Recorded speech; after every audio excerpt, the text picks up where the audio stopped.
Olá, sétimo ano, tudo bem? Continuando exercícios do Pense um pouco mais, do capítulo 4 da apostila 2, começando hoje da página 60. Exercício número 6. Os gametos, espermatozoide e óvulo, são células frágeis que, em contato com o ar, podem perder água e morrer rapidamente. Sabendo disso, para os insetos, qual é a vantagem da fecundação interna?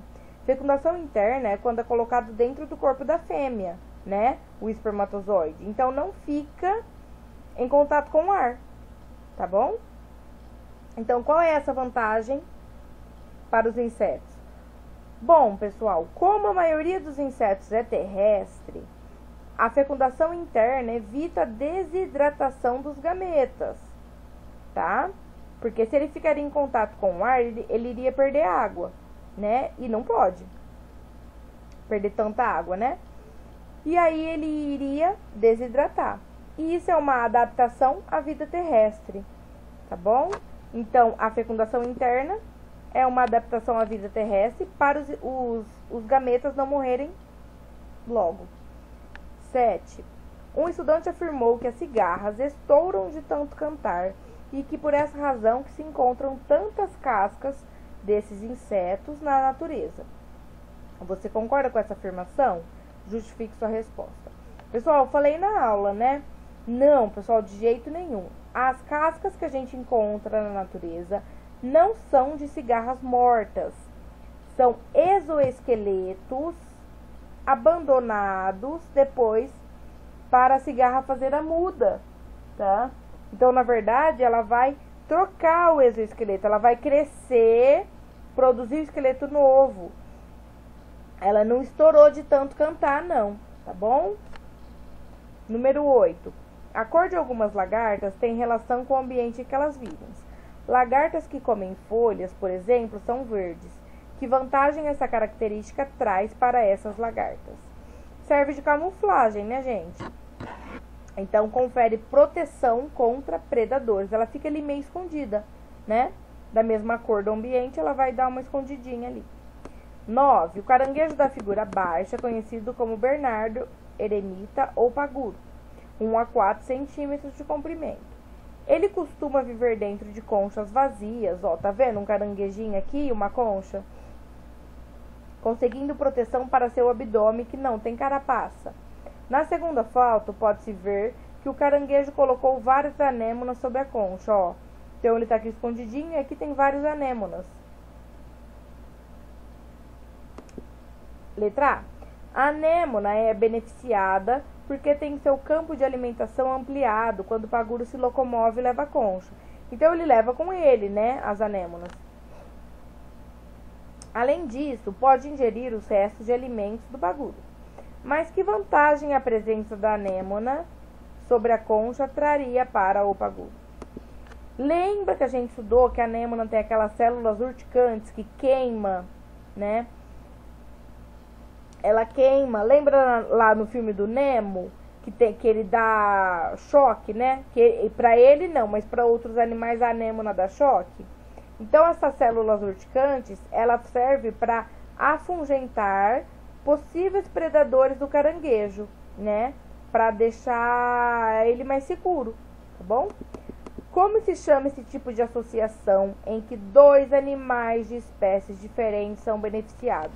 Isso eu falo muito no 6º ano, né? Espero que vocês não tenham esquecido. Quando tem uma ajuda mútua, um ajuda o outro, é mutualismo, tá bom? Então aqui o caranguejo, ele... É caranguejo? Caranguejo. Desculpa. Ele ajuda a anêmona, né? Levando ela para outros lugares, para ela ampliar a sua alimentação. E ela ajuda o caranguejo como? Deixando longe os predadores por causa das células urticantes dela. Tá bom? Página 61, exercício 10. Um aluno contou à turma que tinha comido uma macarronada com vários frutos do mar. Camarão, polvo, lula, lagosta e mexilhão. Identifique os 2 filos de invertebrados que se encontram nesse prato e cite alguma diferença entre eles. Bom, camarão e lagosta são artrópodes são crustáceos. Mexilhão, polvo e lula são moluscos, tá? Então, os artrópodes, eles possuem exoesqueleto de quitina, exoesqueleto é para fora do corpo, de quitina e pernas, sendo que os crustáceos possuem várias pernas e corpo dividido, geralmente em cefalotórax e abdômen, tá? Os moluscos têm o corpo mole, que pode estar coberto por uma concha, pode ou não, tá? O corpo é dividido em cabeça, massa visceral e pé, que pode estar transformado em tentáculos, como no caso do polvo ou da lula, certo? Então, é bastante diferente, tá, pessoal? Então, artrópode, exoesqueleto de quitina, várias pernas, corpo dividido em cefalotórax e abdômen, geralmente, né? Isso são os crustáceos. Molusco é o corpo mole, né? Então, o corpo é dividido em cabeça, massa visceral e pé, que pode ter tentáculos, se for no caso de polvo ou lula, tá bom? Número 11. Se os insetos fossem muito grandes, o esqueleto talvez ficasse muito pesado, prejudicando o movimento do animal. Entre os crustáceos, no entanto, encontramos animais maiores que a média dos insetos, como é o caso das lagostas, crustáceos aquáticos. Porque o peso do esqueleto dos crustáceos não causa tantos problemas como causariam nos insetos. Pessoal, onde os crustáceos moram? Eles são aquáticos, né? E na água, o peso aparente do animal é menor. Vocês já repararam que quando a gente está na água, a gente aparenta ser mais leve? A gente flutua, a gente boia, a gente pega uma pessoa no colo que normalmente a gente não pegaria, tá? Então, o peso aparente de qualquer coisa na água é menor.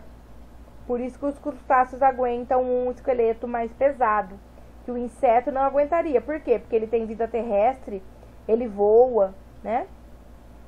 Número 12. Um aluno disse que acha as aranhas muito feias e que deveríamos eliminar todas elas, mesmo porque algumas são perigosas. Utilizando argumentos convincentes, rebata a proposta desse aluno. Como eu já disse, né? Todo animal, ele tem um papel na teia alimentar que ele está. Mas vamos ver o que ele trouxe aqui pra gente. As aranhas devoram insetos e outros animais que atacam plantações. Se eliminarmos as aranhas, o número desses animais pode aumentar muito, provocando grande destruição das plantas que servem de alimento para o ser humano. Além disso, as aranhas fazem parte de muitas teias ecológicas e sua extinção provocaria a extinção também de predadores que se alimentam delas. Tá? Lembra como eu disse? Ela se alimenta de animais, ela serve de alimento para animais que, se ela parar de existir, o animal não vai ter alimento, né? Não podemos esquecer ainda os produtos úteis ao ser humano que podem ser obtidos a partir do estudo desses animais. Finalmente, mais ou menos importante, há questões éticas que implicam o dever moral de não provocarmos extinção de espécies. Tá bom? Número 13. A figura ao lado mostra esqueletos de alguns filos de invertebrados. Letra A. Quais são os dois filos que estão representados na figura? Ó, temos umas conchinhas aqui, estrela do mar, né? E algumas outras conchas, né? A bolacha da praia. O que são? Moluscos e equinodermos, tá? Equinodermos, moluscos. B. Em que cada um desses filos pode-se ver esqueletos... Em cada um desses filos pode-se ver esqueletos de dois grupos de animais. Quais são esses grupos? Bom, ele falou ainda, dentro do filo tem dois grupos, né? Dentro do moluscos tem os gastrópodes e bivalves, tá? E nos equinodermos tem os asteroides, que é a estrela do mar, e equinoides, que é a bolacha da praia, né? Então, gastrópodes é esse aqui, esses aqui, né? E bivalves são que tem duas conchas, esse aqui, a ostra, tá bom?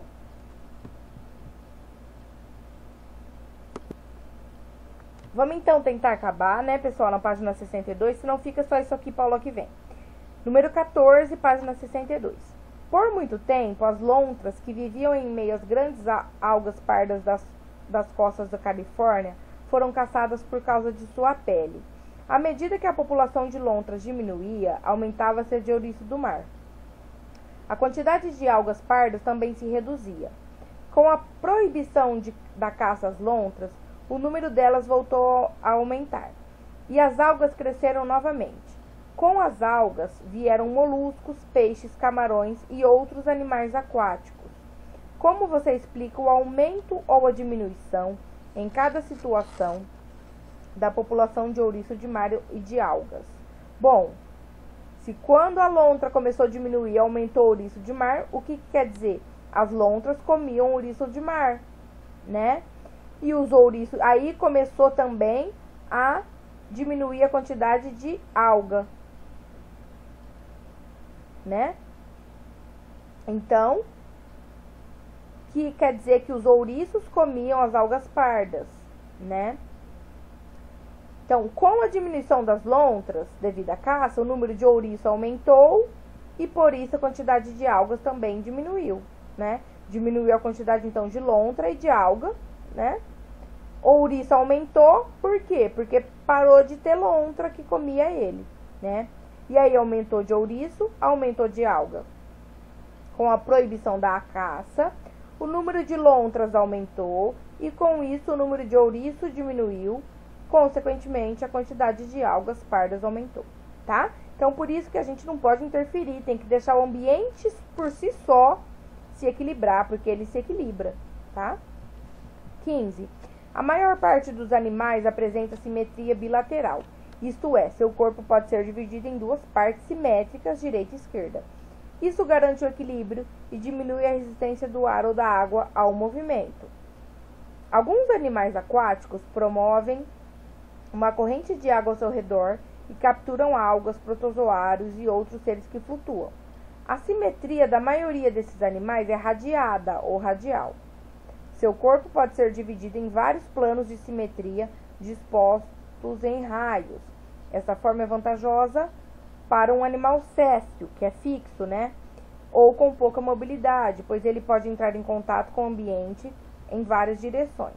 Cite 2 filos onde encontramos animais com simetria radiada.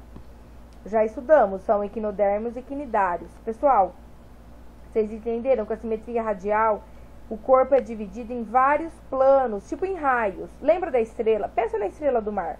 Se a gente dividir ela lá em 5 raios, a gente vai ver, na verdade 6, né? Que aí fica 5 partes. A gente vai ter cada braço dela um igual ao outro, tá? Isso que é a simetria radial, tá bom? 16. O gráfico ao lado dá uma ideia da quantidade relativa de espécies em vários filos animais. Qual é o filo identificado pela letra X, que tem o maior aqui? Olha isso, quase muito mais da metade aí. O que o gráfico indica sobre a quantidade da espécie desse filo? A letra X, pessoal, é o filo artrópode, tá?